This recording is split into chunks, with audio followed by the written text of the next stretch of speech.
You're listening to The World According to George. This uninspired, puffy Midwestern man is looking for something more as he moves through life in his 30s.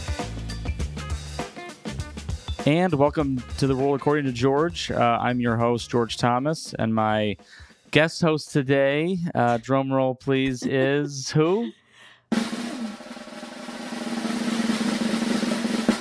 Me? Yeah, Beatrice Thomas. That was supposed to be your name. And Sorry. We're coming at you from downtown Chicago, the cultural epicenter of the Midwest, and our home for, I've been here at least 6 years. How long have you been here? 2. You've been here way longer than 6 years. No, I haven't. Yes, you have. Well, I keep it at 6 years every year. This is my 10 year. You started college this year 10 years ago. Yeah, you've been here a long time. Okay. I'd say 8 years. Thanks. Yeah. And, time moves on. I'm starting to get annoyed of listening to my voice. I have to listen to all the episodes. I don't edit them. We have Cam and Kevin for that. Shout out, guys. But yeah, it's hard to, I don't know. I thought I was getting really into it listening to the show in my car, but it's starting to be too much. I don't know. I don't love it. Yeah. It's hard to listen to yourself. I think you have a good voice. You have a good voice for podcasting. I think mine is not great. Yeah, well, we'll see after the show, after I fire you. Yeah. B, so how's it going? What's new with you in life? It's good. I'm more nervous than I thought I'd be, so thanks for the wine. It's all right. Casey Cheers. was nervous. Oh, yeah. Cheers. Little cheers.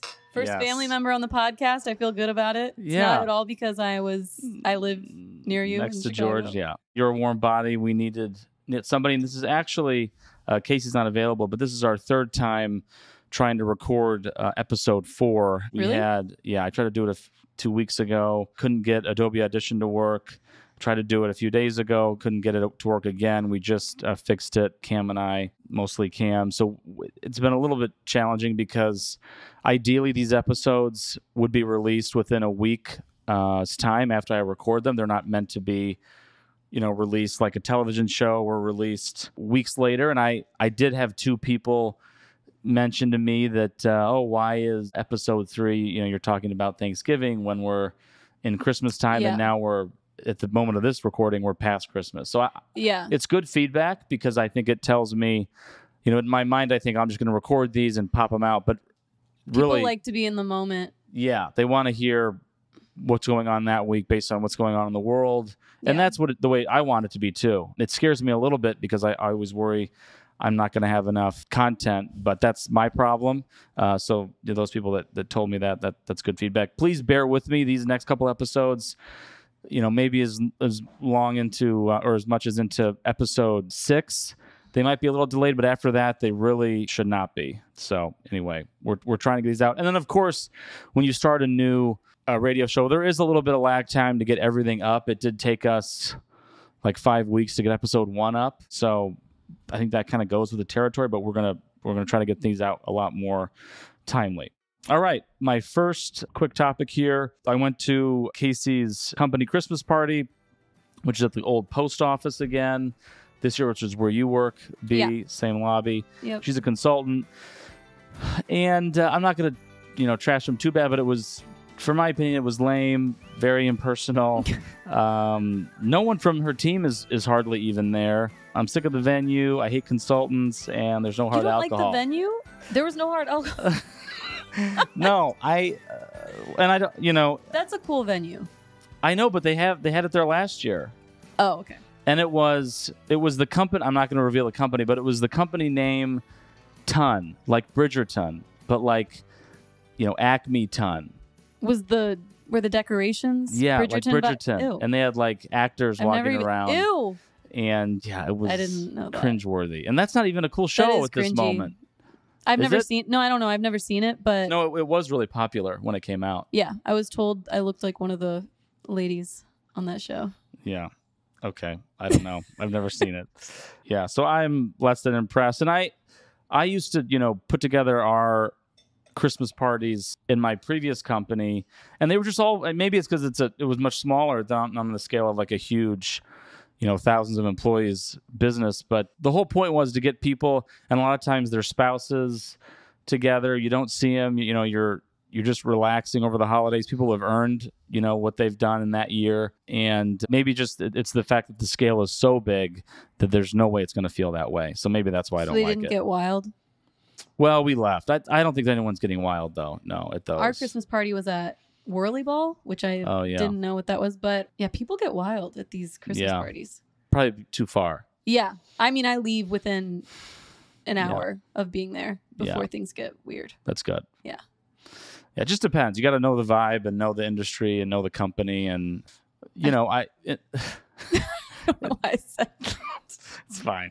B's very nervous. But Casey was very nervous, too. And she was kind of a church mouse. And I could tell that, it's nerve-wracking. You're a little bit nervous. I am definitely Drink more of that wine. I know. I need to. Don't waste it. Should we take a shot? No, we're not taking a shot. I got to get through the episode with you sitting here.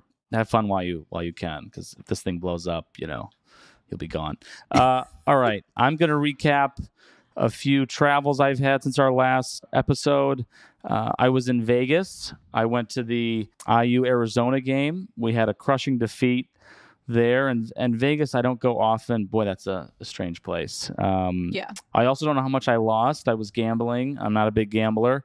Were you drunk?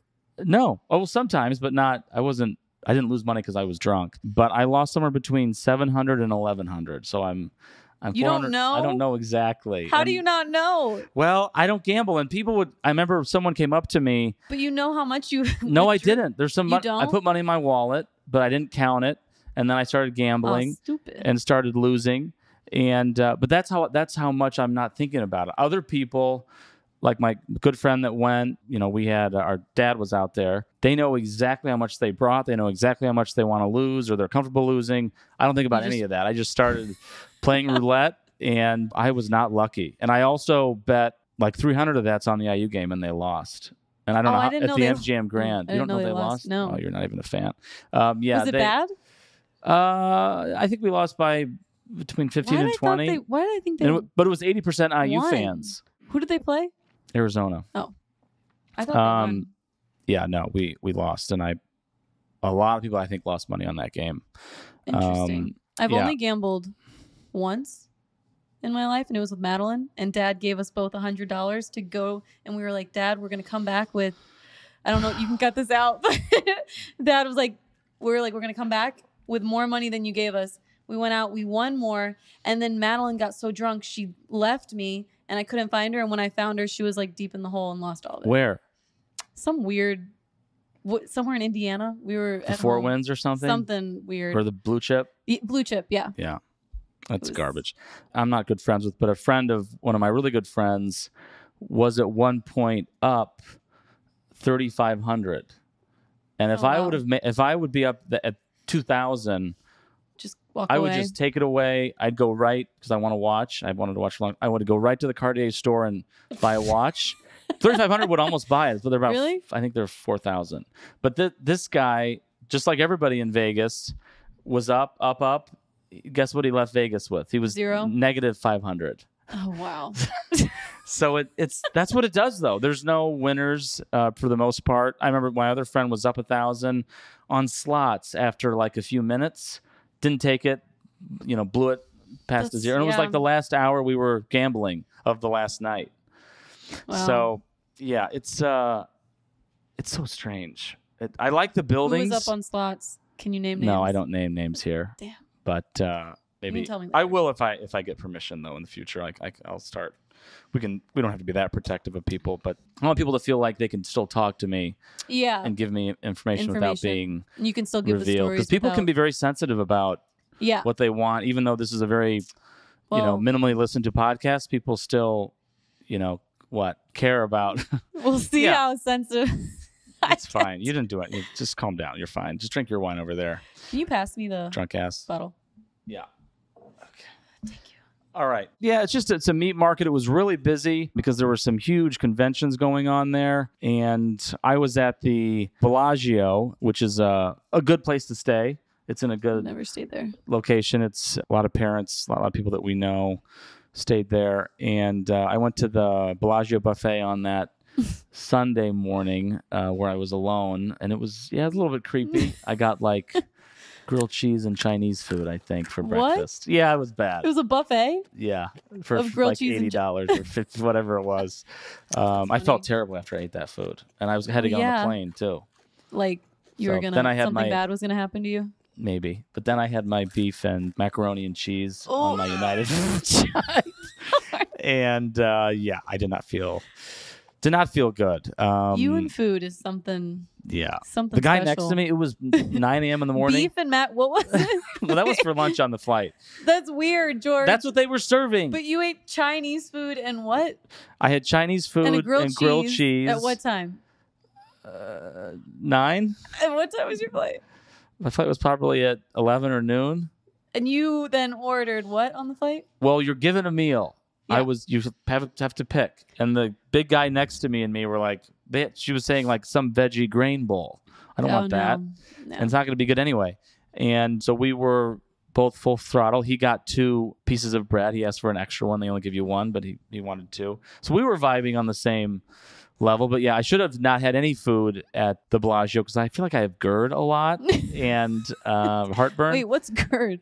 GERD is, I think... gurgling? Well, I'm always swallowing and clearing my throat. So I think that also messed up my digestive tract. It was a tough day that Sunday. And you're hungover. Yeah. So yeah, that's why I'm eating grilled cheese You're and eating Chinese food. Yeah, hungover food. But the guy next to me in the buffet, again, he probably had 50 shrimp on his plate. He was eating shrimp, like raw shrimp. So I do also want to start ranking all these hotels for our listeners. And hopefully it'll be entertaining. If it's not, I won't keep doing it. But I came up with 5 categories for the hotels when I travel: service, food, building setting and design, guest to staff ratio, and room rating, like the room condition and how up to date it is. Guest to staff ratio is, the more staff there are for the guests, the better that score is going to be. So for the service on the Bellagio, I gave it an 85%. I gave the food an 85%. I gave the building design and setting a 92. I gave the guest to staff ratio an 80%, and the room rating received a 90% for an overall score of an 86.4%. So still pretty high. What is that, a B? Yeah. That's a solid, solid. Yeah, okay. So that is it. If you're looking to stay at Bellagio, never stayed there, and you want to know more, you can take that with you and use that in your travels. All right. I also was in NYC, B, where you were with me, so this is timely. Yes. We went there to take my little brother to his first Warriors game. That was my birthday present to him. And I did learn that Sam is one of those asshole sports fans. I'm not a big sports fan on anything, but minus IU. But I think it's similar to when, and maybe I'm off on this, but I think it's similar to when people talk about like Eagles fans, like just being totally obnoxious, getting into fist fights, screaming at other people. Sam is one of those people. Yeah, I didn't know that. He was like taunting the people behind us. And I have a lot of what we call third-person embarrassment. So do I. You have it to an extreme where it's like inappropriate. No, it isn't. It is. No. But no, I do have I do too. But you should maybe note that this was supposed to be a you and Sam trip, and it turned into you guys took a Brady Bunch. Yeah, Dad ended up going. Madeline, because she lives in New York. My sister came, and we took her home. You went. And I don't know why I went. When I was there, I was like, you go to everything. I know. You're always available. No, I know. Get a freaking boyfriend. I know. All right. No, I need to say things. I was on that trip, and I was like, why am I here? I have to work, so I couldn't do anything. I will not be doing that next time. I'm going to start saying no to family things. I just thought about that.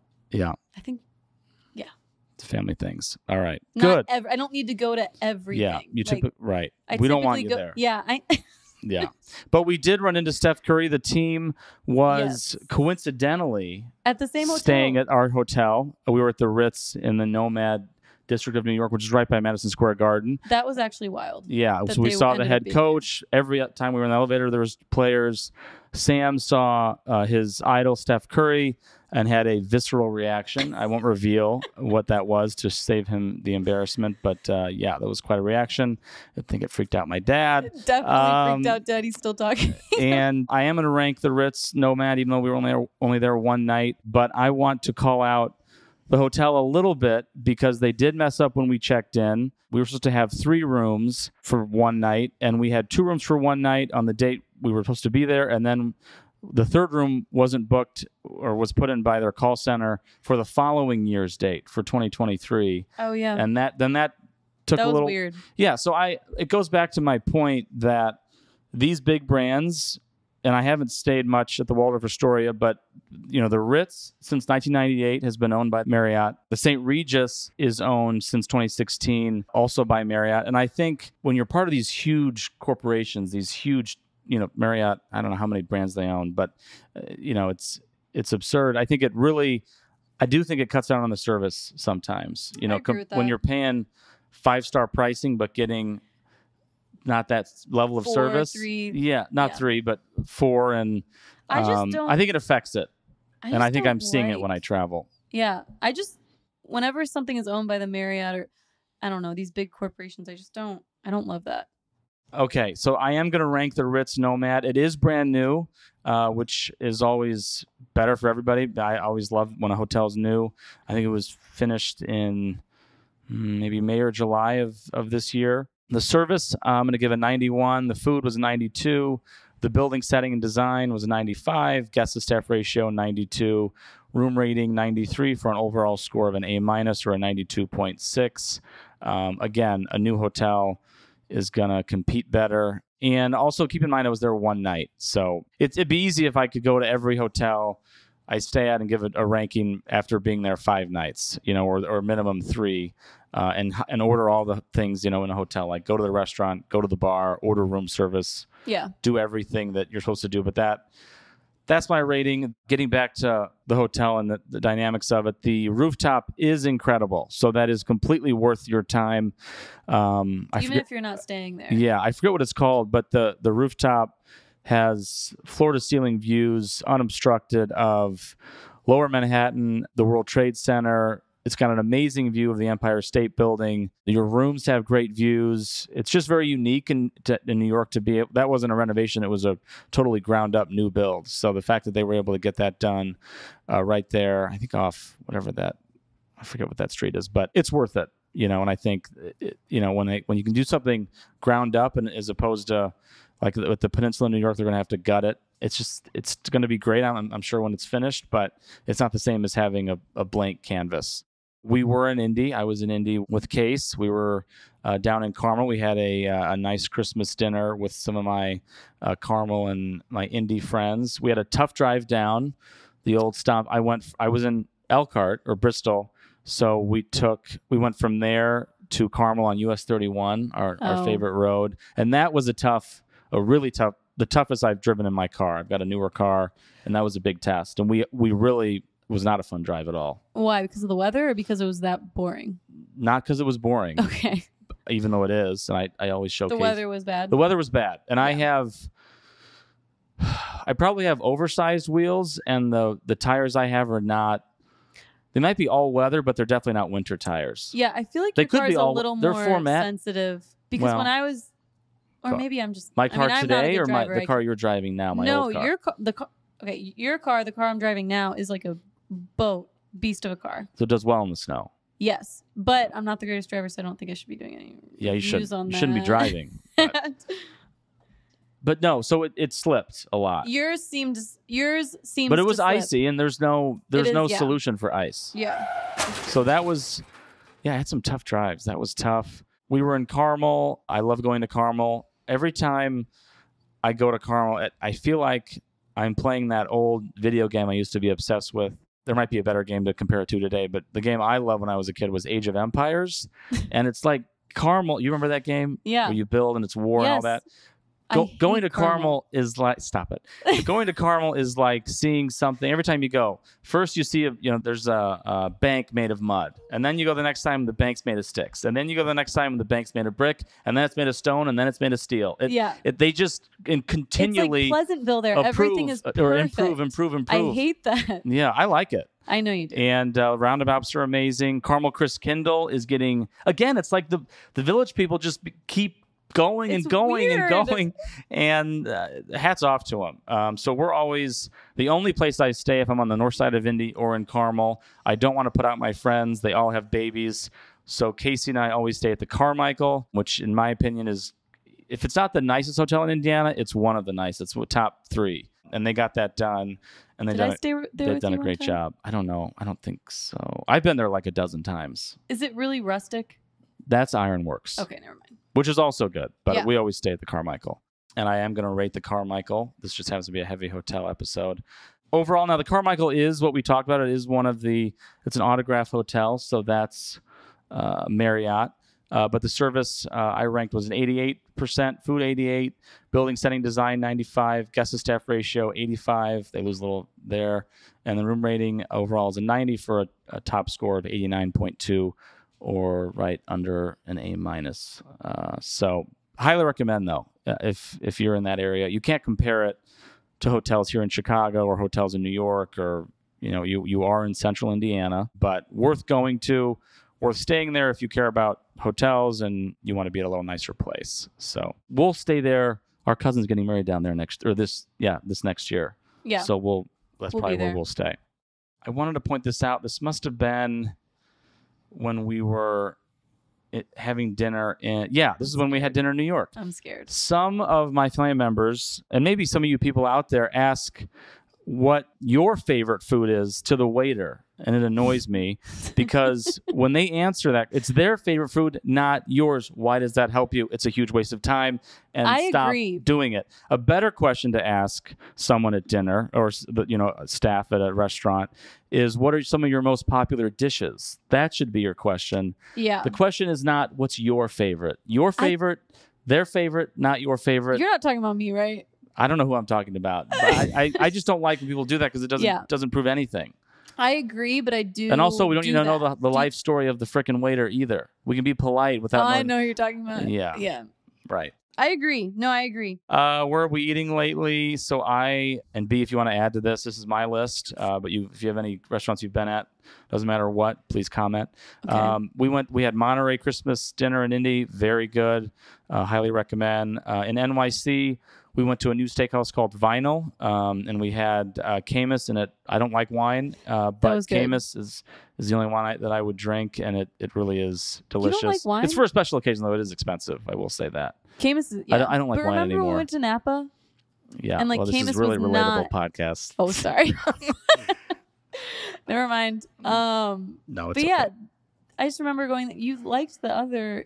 Yeah, I like tasting it a little, but I'm not going to order any more at dinner. We don't drink it at home. I don't even drink alcohol at home if our friends aren't over. Yeah. Same. I had a classic NYC pizza slice with Sam in our hotel room. In Indy, I wanted to go to Chicken Salad Chick. That's Casey's favorite. They aren't open on Sundays, just like Chick-fil-A. So we went to McDonald's.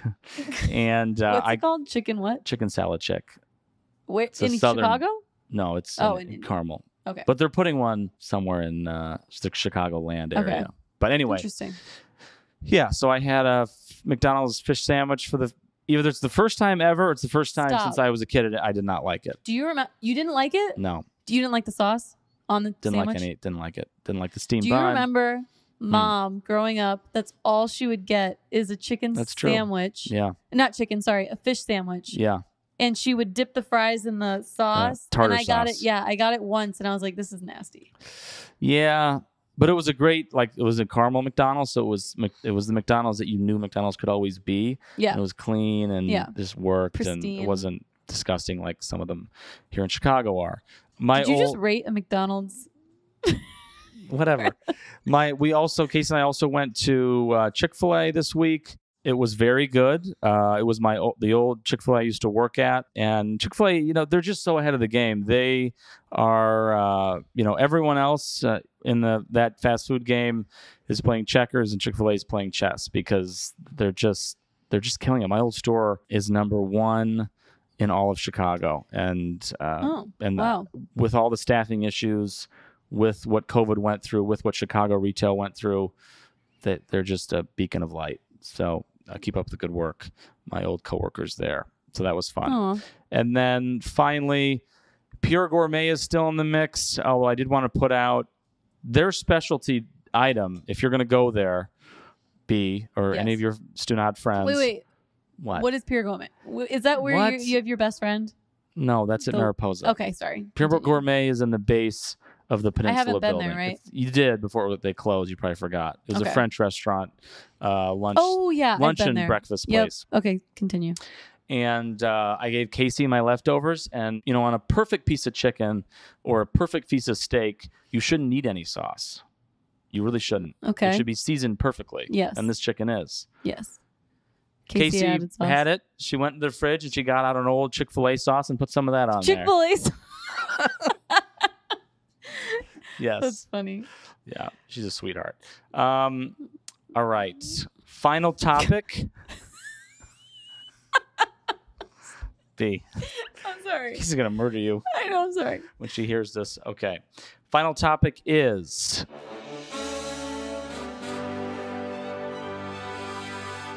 the Jane Byrne Interchange. Oh my God. I need to speak on this shit. Reopened. It was supposed to take 4 years and cost $535 million. It instead has taken 9 years and ended up costing $806 million. Not a win for taxpayers in Chicago or Illinois. The reasons they cited of the delay were poor soil, underground tunnels they had to work around, the COVID supply chain, and having to take crews off the job to fix the interchange at Lakeshore Drive and I-55, if you know what that one is, by McCormick Center. Yeah, okay. This is very much Chicago news, but indulge my infrastructure obsession. B, let me finish. Okay. Before it was named Jane Byrne 9 years ago, it used to be called The Circle here in Chicago. And for people familiar with the area, it brings together 3 major expressways and is used, by 400,000 motorists per day. I remember when I first caught my eye back in 2013. That's how long? The year I graduated. I was going to fraternity formal, and I was very intrigued. I did recently, since I live in Chicago, even though I drive through it all the time because I have to, I did recently drive over there just to drive through it and check it out. I did it multiple times. Oh. Now, George? IDOT, or Illinois Department of Transportation, claims it should reduce traffic delays by at least 50%. Bullshit. And save 1.6 million gallons of gas each year and reduce severe crashes by 25%. I'm not sure if it will, but it is a sight to see. It's a sea of gray if you look over there. And people always tag it. I hate that road. And it really needs to be painted black, so people can't do that, but that's probably against what safety is. Well, how do you feel about that? I hate that road. George has taken me down there. I drive there on my way to work every day. I didn't even notice that anything was different until George told me.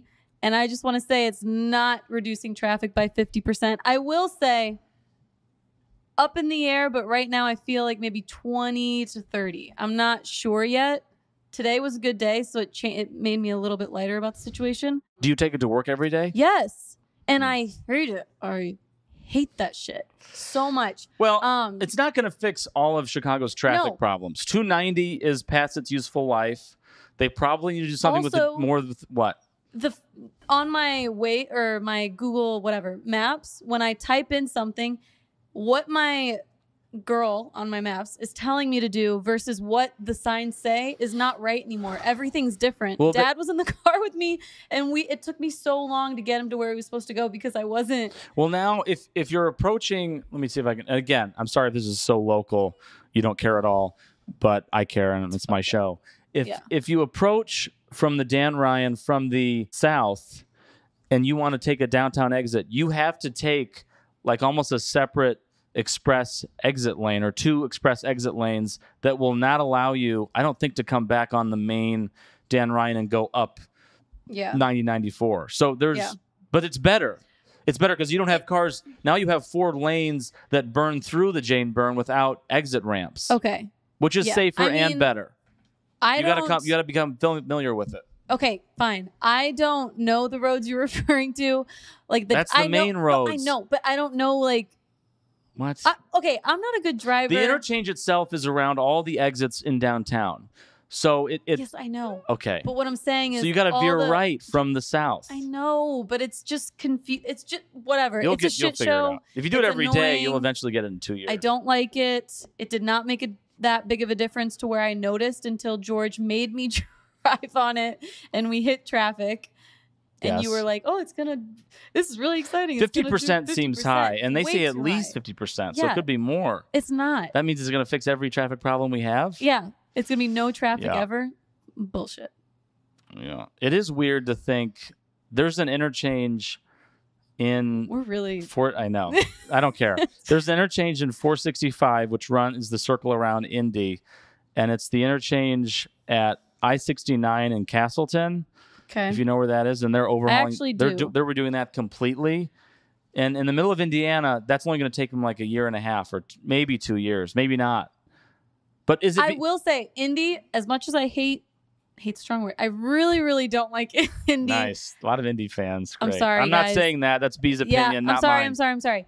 But I do not like Indy. But I will say they do have their shit together, traffic-wise, road-wise. They do a good job. I love their roundabouts. I love that. Well, that's shit. Carmel, but okay, still. whatever. I'm and just Fishers. In general, they have their shit together. And it's very organized and tidy. Like that. Maybe it's because Indiana has more room. Like, so this interchange is literally it's at the the meeting point of like the entire city. So it's right off downtown. You know, all these expressways connect to it, and they're landlocked too. The one Jane Byrne. So it's not the same. Jane Byrne isn't even called Jane. No, is it literally called Jane Byrne? The Jane Byrne Interchange. Like on a sign.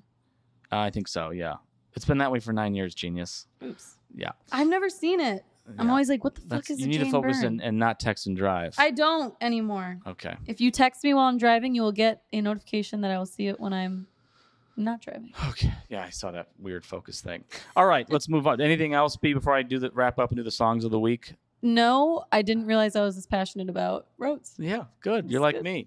Here we go. My favorite songs of the week. Number 1, Eyes on You by Nicky Youre. She knew to California. She know that I adore her. She got me like, ooh, I don't know. These Nights by Loud Luxury and Kiddo. These nights, you learn to love again. These times, they go and come again. And Better Days by Neiked, Muller, and Polo G. This is my favorite part of the show.